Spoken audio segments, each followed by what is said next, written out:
पढ़े खातिर जात बाड़ू तू तो कॉलेज में, लव के बीमारी ढले बाटे नॉलेज में।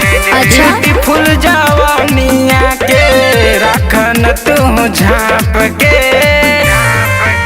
अरे उम्र बस 17 साल के,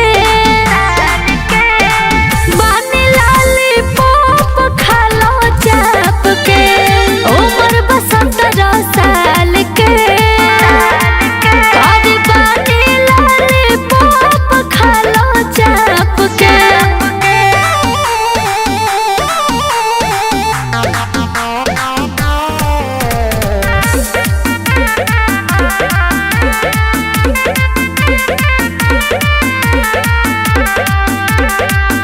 जिंदगी जियान होता तोहरे ही कारण, हवा खिला दना तू ओढ़नी के झारन।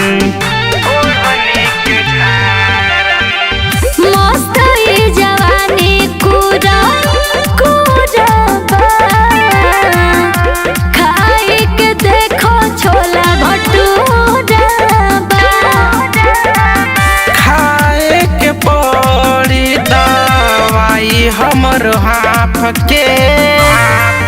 अरे उम्र बस 17 साल के, बानी लाली पॉप खा लो चाप के। उम्र बस 17 साल के, अरे बानी लाली पॉप खा लो चाप के।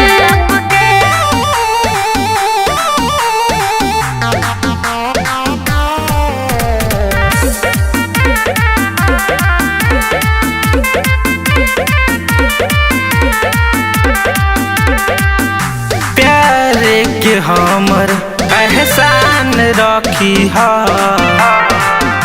जिए मरे के सब कसमें खई हा। सुनो, अंगुली पकड़ के हमार